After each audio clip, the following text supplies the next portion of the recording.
ஓம் சாந்தி. 6/3/2025. இனிமையான குழந்தைகளே, ஆத்மாக்களாகிய உங்களுக்கு இந்த சரீரம் என்ற சிம்மாசனம் கிடைத்திருப்பது போல தந்தையும் கூட இந்த தாதாவின் சிம்மாசனத்தில் அமர்ந்திருக்கிறார். அவருக்கு தனக்கென்று ஒரு சிம்மாசனம் கிடையாது. கேள்வி: ஈஸ்வரிய குழந்தை என்று நினைவிருக்கக்கூடிய குழந்தைகளின் அடையாளம் என்ன? பதில்: அவர்களின் உண்மையான அன்பு சிவபாபாவிடம் இருக்கும். ஈஸ்வரிய குழந்தைகள் ஒருபோதும் சண்டை சச்சரவுகளில் ஈடுபட மாட்டார்கள்.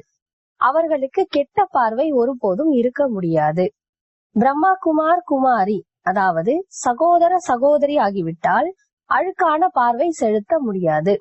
பாடல்: ஆகாய சிம்மாசனத்தை விட்டு இறங்கி வாருங்கள். ஓம் சாந்தி. பாபா இப்போது ஆகாய சிம்மாசனத்தை விட்டு தாதாவின் உடலை தனது சிம்மாசனமாக ஆக்கிக் கொண்டுள்ளார் என இப்போது குழந்தைகள் அறிகின்றனர். அதனை விட்டு விட்டு வந்து இங்கே அமர்ந்திருக்கின்றார். இந்த ஆகாய தத்துவம் என்பது ஜீவ ஆத்மாக்களின் சிம்மாசனமாகும். ஆத்மாக்களின் சிம்மாசனம் அந்த மகா தத்துவம் பிரம்ம தத்துவமாகும். அங்கே ஆத்மாக்களாகிய நீங்கள் சரீரம் இன்றி இருந்தீர்கள். ஆகாயத்தில் நட்சத்திரங்கள் இருக்கின்றன அல்லவா? அதுபோல மிகவும் சின்னஞ்சிறிய ஆத்மாக்களாகிய நீங்களும் அங்கே வசிக்கிறீர்கள். ஆத்மாவை தெய்வீக பார்வை இல்லாமல் பார்க்க முடியாது. குழந்தைகளாகிய உங்களுக்கு இப்பொழுது இந்த ஞானம் இருக்கிறது. நட்சத்திரம் எவ்வளவு சிறியதாக இருக்கிறது, அதுபோல ஆத்மாக்களும் புள்ளி போல இருக்கின்றன. இப்போது தந்தை சிம்மாசனத்தை விட்டுவிட்டார். ஆத்மாக்களாகிய நீங்களும் கூட சிம்மாசனத்தை விட்டுவிட்டு இங்கே இந்த சரீரத்தை தனது சிம்மாசனமாக ஆக்கிக் கொள்கிறீர்கள். எனக்கும் கூட கண்டிப்பாக சிம்மாசனம், அதாவது சரீரம் தேவை. என்னை அழைப்பதும் கூட பழைய உலகத்தில்தான். தூர தேசத்தில் வசிப்பவரே என்ற பாடலும் உள்ளதல்லவா? ஆத்மாக்களாகிய நீங்கள் வசிக்கக்கூடிய இடம்தான் ஆத்மாக்களாகிய உங்களின் மற்றும் பாபாவின் தேசமாகும். பிறகு நீங்கள் சொர்க்கத்திற்கு செல்கிறீர்கள். அதை பாபா ஸ்தாபனை செய்கிறார். பாபா அந்த சொர்க்கத்திற்கு வருவதில்லை. அவர் சப்தங்களை கடந்த வானப்பிரஸ்தத்தில் சென்று இருந்து கொள்கிறார். சொர்க்கத்தில் அவர் தேவைப்படுவதில்லை. அவர் சுக துக்கத்திற்கு அப்பாற்பட்டவர். நீங்களோ சுகத்தில் வருகிறீர்கள் எனும் பொழுது துக்கத்திலும் வருகிறீர்கள். பிரம்மா குமார் குமாரிகளாகிய நாம் சகோதர சகோதரிகள் என இப்போது நீங்கள் அறிவீர்கள். ஒருவர் மற்றவரின் மீது கெட்ட பார்வையின் சிந்தனை கூட வரக்கூடாது. இங்கே நீங்கள் தந்தையின் முன்னால் அமர்ந்திருக்கிறீர்கள். தங்களுக்குள் சகோதர சகோதரிகளாக இருக்கிறீர்கள். தூய்மை ஆவதற்கான யுக்தி பாருங்கள் எப்படி உள்ளது என்று. இந்த விஷயங்கள் எந்த சாஸ்திரங்களிலும் இல்லை. அனைவரின் பாபா ஒருவர்தான். ஆக அனைவரும் குழந்தைகள் ஆகி உள்ளனர் அல்லவா? குழந்தைகள் தங்களுக்குள் சண்டை சச்சரவுகள் கூட இல்லாமல் இருக்க வேண்டும். இந்த சமயம் நாம் ஈஸ்வரிய குழந்தைகளாக உள்ளோம். முன்னர் அசுர குழந்தைகளாக இருந்தோம் என்பதை நீங்கள் அறிவீர்கள். பிறகு இப்போது சங்கம யுகத்தில் ஈஸ்வரிய குழந்தைகளாக ஆகியுள்ளோம். பிறகு சத்தியுகத்தில் தெய்வீக குழந்தைகள் ஆவீர்கள். இந்த சக்கரத்தை பற்றி குழந்தைகளுக்கு தெரிந்துள்ளது. நீங்கள் பிரம்மா குமார் குமாரிகள். பிறகு ஒரு பொழுதும் கெட்ட பார்வை போகாது. சத்தியுகத்தில் கெட்ட பார்வை இருக்காது. கெட்ட பார்வை ராவண ராஜ்யத்தில் இருக்கும். குழந்தைகளாகிய உங்களுக்கு ஒரு தந்தையை தவிர வேறு யாருடைய நினைவும் இருக்கக்கூடாது. அனைவரையும் விட ஒரு தந்தையிடம் அன்பு இருக்க வேண்டும். என்னுடையவர் ஒரு சிவபாபா, வேறு யாரும் இல்லை. தந்தை சொல்கிறார், குழந்தைகளே, நீங்கள் இப்போது சிவாலயத்திற்கு செல்ல வேண்டும். சிவபாபா சொர்க்கத்தை ஸ்தாபனை செய்து கொண்டிருக்கிறார். அரை கல்பம் ராவண ராஜ்யம் நடந்தது. அதன் மூலம் துர்கதி ஏற்பட்டது. ராவணன் என்றால் என்ன, அவரை ஏன் எரிக்கின்றனர் என்பது யாருக்கும் தெரியாது. சிவபாபாவையும் தெரியாது. தேவியரை அலங்கரித்து பூஜை செய்து கடலில் மூழ்கடித்து விடுவதை போல சிவபாபாவின் லிங்கத்தையும் மண்ணில் செய்து பூஜை முதலானவை செய்து பிறகு மண்ணோடு மண்ணாக கலந்து விடுகின்றனர். அதுபோல ராவணனையும் உருவாக்கி பிறகு எரித்து விடுகின்றனர். கொஞ்சமும் புரிந்து கொள்வதில்லை. இப்பொழுது ராவண ராஜ்யம் நடக்கிறது. ராமராஜ்யம் வர வேண்டும் என்று சொல்லவும் செய்கின்றனர்.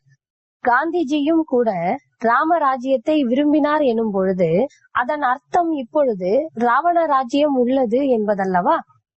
இந்த ராவண ராஜ்யத்தில் காமசிதையில் அமர்ந்து எரிந்து போயிருந்த குழந்தைகளின் மீது தந்தை வந்து மீண்டும் ஞானத்தின் மழை பொழிகின்றார். அனைவருக்கும் நன்மை செய்கிறார். வறண்ட பூமியில் மழை பொழிந்தால் புல் முளைத்து வருகிறதல்லவா? உங்கள் மீது கூட ஞானத்தின் மழை பொழியாததால் எவ்வளவு ஏழைகள் ஆகிவிட்டீர்கள். இப்போது மீண்டும் ஞானத்தின் மழை பொழிகின்றது. இதன் மூலம் நீங்கள் உலகின் எஜமானர் ஆகிவிடுகிறீர்கள். குழந்தைகளாகிய நீங்கள் இல்லற விஷயங்களில் இருக்கலாம், ஆனால் உள்ளுக்குள் மிகுந்த குஷி இருக்க வேண்டும். ஏழைகளின் குழந்தைகள் படிக்கின்றனர். படிப்பின் மூலம் வக்கீல் முதலானவர்கள் ஆகிவிடுகின்றனர். ஏகலைவனின் விஷயம் கூட சாஸ்திரங்களில் உள்ளதல்லவா? யார் அனைவரையும் விட அதிக பக்தி செய்தனரோ அவர்கள்தான் வந்து அனைவரையும் விட அதிகமாக ஞானத்தை எடுப்பார்கள் என்பதை குழந்தைகளாகிய நீங்கள் அறிவீர்கள். அனைவரையும் விட அதிகமாக ஆரம்பத்திலிருந்து நாம் தான் பக்தி செய்தோம். பிறகு நம்மை தான் பாபா சொர்க்கத்திற்கு முதலாக அனுப்பி வைக்கிறார். இது ஞானம் நிறைந்த மிக சரியான விஷயமாகும்.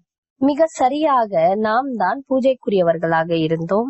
பிறகு பூஜாரிகளாக ஆகின்றோம். கீழே இறங்கியபடி செல்கின்றோம். குழந்தைகளுக்கு அனைத்து ஞானமும் புரிய வைக்கப்படுகிறது.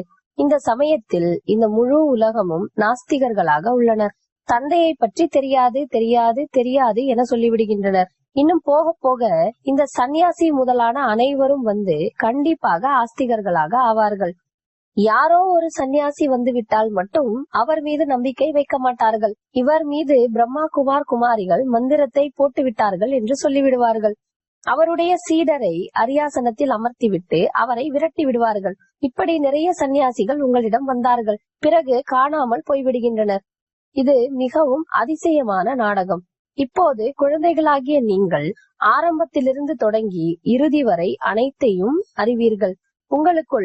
உங்களுக்குள்ளும் வரிசை கிரமமாக முயற்சியின்படி தாரணை செய்ய முடிகிறது. தந்தையிடம் அனைத்து ஞானமும் உள்ளது, உங்களிடமும் இருக்க வேண்டும். நாளுக்கு நாள் எத்தனை சென்டர்கள் திறந்தபடி இருக்கின்றன. குழந்தைகள் மிகவும் இரக்க மனம் உள்ளவர்களாக ஆக வேண்டும். தன் மீது இரக்கம் கொள்ளுங்கள் என்று தந்தை கூறுகின்றார். இரக்கமற்றவர்களாக ஆகிவிட வேண்டாம். தன் மீது இரக்கம் காட்ட வேண்டும். எப்படி? அதையும் கூட பாபா புரிய வைக்கின்றார். தந்தையை நினைவு செய்து தூய்மையற்றவரிலிருந்து தூய்மையானவர்களாக ஆக வேண்டும். பிறகு ஒருபோதும் தூய்மையற்றவராக ஆகும் முயற்சியை செய்யக்கூடாது. பார்வை மிகவும் நன்றாக தூய்மையானதாக இருக்க வேண்டும். பிராமணர்களாக ஆகிய நாம் ஈஸ்வரிய குழந்தைகள். ஈஸ்வரன் நம்மை தத்தெடுத்து கொண்டுள்ளார். இப்போது மனிதனிலிருந்து தேவதையாக ஆக வேண்டும். முதலில் சூக்ஷ்ம வதனவாசி ஃபரிஷ்தா ஆக போகிறோம். இப்போது நீங்கள் ஃபரிஷ்தா ஆகி கொண்டிருக்கிறீர்கள். சூக்ஷ்ம வதனத்தை பற்றிய ரகசியம் கூட குழந்தைகளுக்கு புரிய வைத்திருக்கிறார். இங்கே இருப்பது டாக்கி, அதாவது பேச்சு. சூக்ஷ்ம வதனத்தில் மூவி, அசைவுகள். மூலவதனத்தில் இருப்பது அமைதி. சூக்ஷ்ம வதனம் ஃபரிஸ்தாக்களினுடையதாகும். பேய்களுக்கு நிழல் போன்ற உடல் இருக்கும் அல்லவா?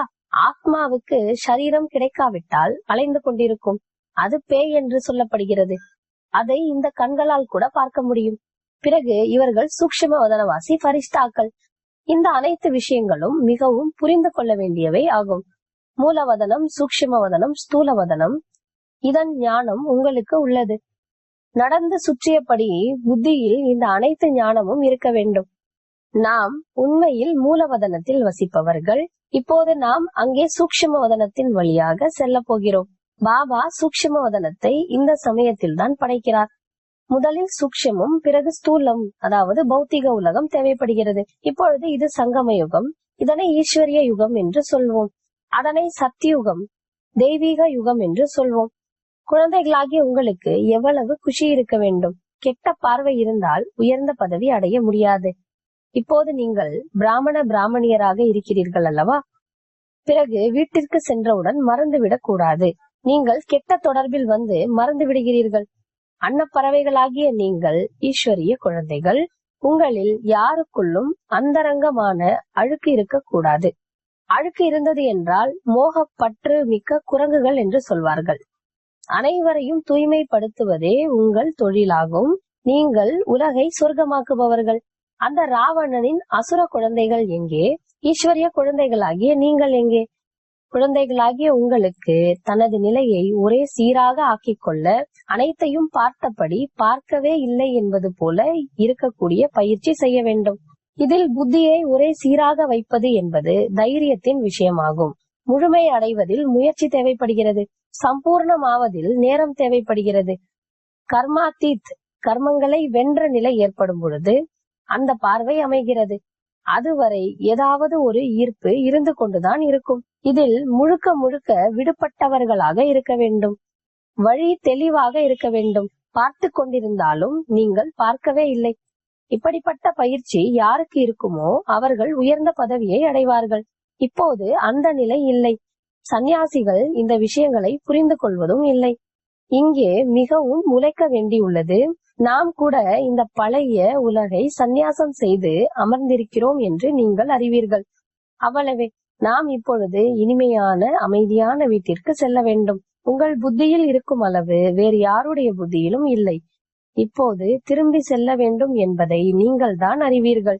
சிவ பகவானினுடைய மகா வாக்கியமும் உள்ளது. அவர் பதீத பாவனர், விடுவிப்பவர், வழிகாட்டி ஆவார். கிருஷ்ணர் ஏதும் வழிகாட்டி அல்ல.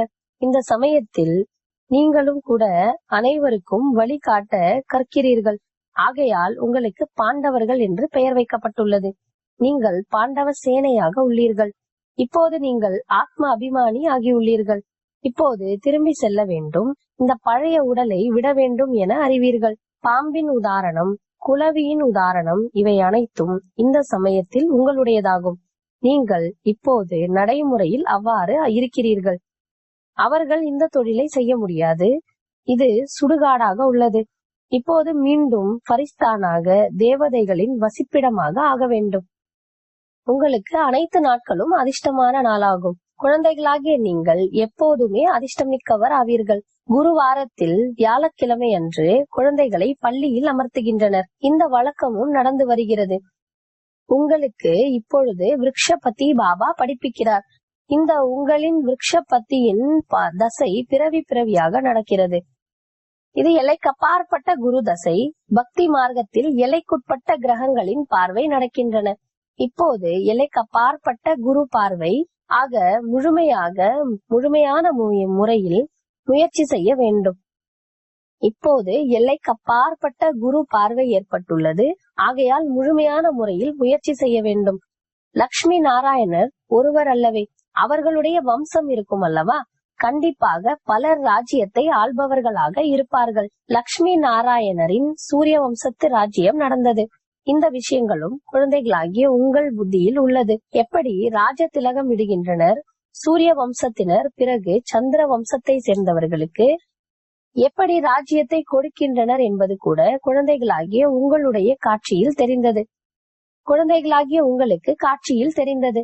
தாய் தந்தையர் குழந்தைகளின் பாதத்தை கழுவி ராஜ திலகம் இடுகின்றனர்.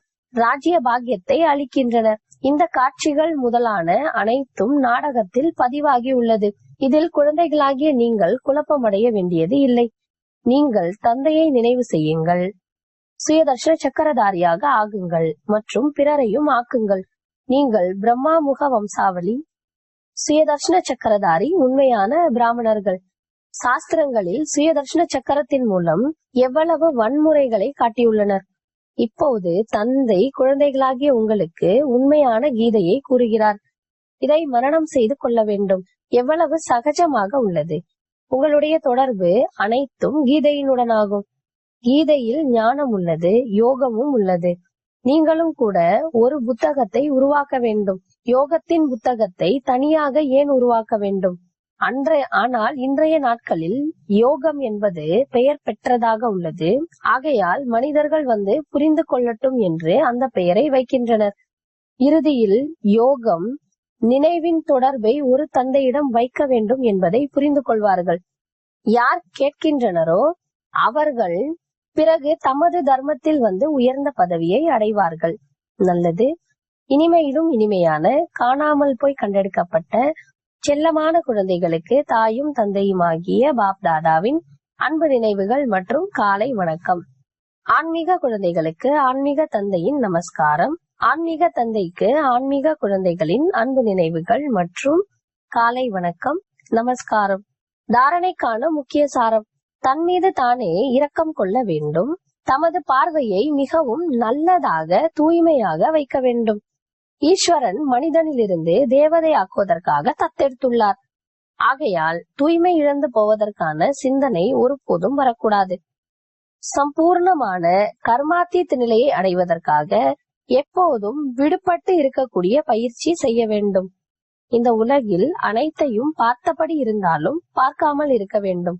இந்த பயிற்சியின் மூலமே மனநிலையை ஒரே சீராக உருவாக்க வேண்டும். வரதானம்: ஒவ்வொரு அடியிலும் பல மடங்கு வருமானத்தை சேமிப்பு செய்யக்கூடிய, அனைத்து கஜானாக்களில் நிறைந்திருக்கும் மற்றும் திருப்தியான ஆத்மா ஆகுங்கள்.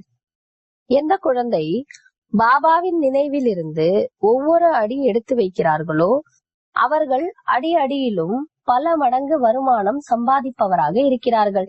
இந்த சங்கமத்தில் தான் பல மடங்கு வருமானத்தின் சுரங்கம் கிடைக்கின்றது. சங்கம யுகமே சேமிப்பு செய்யும் யுகமாகும். இப்பொழுது எவ்வளவு சேமிப்பு செய்ய விரும்பினாலும் செய்ய முடியும். ஒரு அடி என்பது ஒரு செகண்ட் கூட சேமிப்பின்றி வீணாக கூடாது. சதா பொக்கிஷம் நிறைந்திருக்க வேண்டும். கிடைக்கவில்லை என்ற பொருளே இல்லை. அப்படிப்பட்ட சம்ஸ்காரம் இருக்க வேண்டும். எப்பொழுது அப்படிப்பட்ட திருப்தியான மற்றும் நிறைந்த ஆத்மாவாக ஆகிறார்களோ அப்பொழுது எதிர்காலத்தில் அளவிட முடியாத பொக்கிஷங்களுக்கு எஜமானராக இருப்பீர்கள். ஸ்லோகன்: எந்த விஷயமாயினும் அப்செட் ஆவதற்கு பதிலாக ஞானம் நிறைந்தவரின் இருக்கையில் செட் ஆகி இருங்கள். மாத்தேஸ்வரி அவர்களின் மதிப்பு வாய்ந்த மகா வாக்கியங்கள்: அரை கல்பம் பிரம்மாவின் பகல், அரை கல்பம் பிரம்மாவின் இரவு. இப்பொழுது இரவு முடிந்து காலை வரவிருக்கிறது. இப்போது பரமாத்மா வந்து இருளை முடித்து வெளிச்சத்தை தொடங்கி வைக்கிறார். ஞானத்தின் மூலம் வெளிச்சம், பக்தியின் மூலம் இருள். இந்த பாவம் நிறைந்த உலகில் இருந்து எங்காவது மனதிற்கு அமைதி கிடைக்கும் இடத்திற்கு அழைத்து செல்லுங்கள். இது அமைதியற்ற உலகம். இங்கு அமைதியே இல்லை என்று பாடலில் கூட சொல்கிறார்கள். முக்தியில் அமைதியும் இல்லை, அமைதியற்ற நிலையும் இல்லை. சத்திய திரேதா யுகம் அமைதியின் உலகம். அந்த சுகதாமத்தை அனைவருமே நினைவு செய்கின்றனர். ஆக இப்போது நீங்கள் அமைதியான உலகத்திற்கு சென்று கொண்டிருக்கிறீர்கள். அங்கே தூய்மையற்ற எந்த ஆத்மாவும் செல்ல முடியாது. அவர்கள் இறுதியில் தர்மராஜரின் தண்டனைகளை அனுபவித்துவிட்டு கர்ம பந்தனத்திலிருந்து விடுபட்டு சுத்தமான சம்ஸ்காரங்களை எடுத்து செல்வார்கள். ஏனென்றால் அங்கே அசுத்தமான சம்ஸ்காரம் கிடையாது, பாவங்களும் ஏற்படுவதில்லை. ஆத்மா தனது உண்மையான தந்தையை மறந்து விடும் பொழுது இந்த அனாதியான வெற்றி தோல்வி கலந்த குட்டிக்கரண விளையாட்டு உருவாக்கப்பட்டது. ஆகையால் இந்த சர்வ சக்திவான் பரமாத்மா மூலமாக சக்தி எடுத்து விகாரங்களின் மீது வெற்றி அடைந்து 21 பிறவிகளுக்கு ராஜ்ய பாக்கியத்தை எடுத்துக் கொண்டிருக்கின்றோம். நல்லது. அவ்யக்த பிரேரணை: சத்தியம் மற்றும் பண்பாடு என்ற கலாச்சாரத்தை தனதாக்குங்கள். உங்கள் வார்த்தையில் அன்பும் இனிமையும் சத்தியமும் இருக்க வேண்டும். ஆனால் சொரூபத்தில் பணிவும் இருக்க வேண்டும். பயமற்று அதிகாரத்துடன் பேசுங்கள். ஆனால் வார்த்தை மரியாதைக்குள் இருக்க வேண்டும். 2 விஷயங்களும் சமநிலையில் இருக்க வேண்டும். எங்கு சமநிலை இருக்குமோ அங்கு அதிசயம் தென்படும்.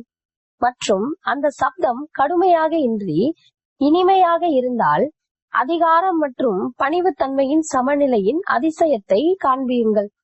இதுதான் பாபாவை வெளிப்படுத்தும் சாதனம் ஆகும். ஓம் சாந்தி.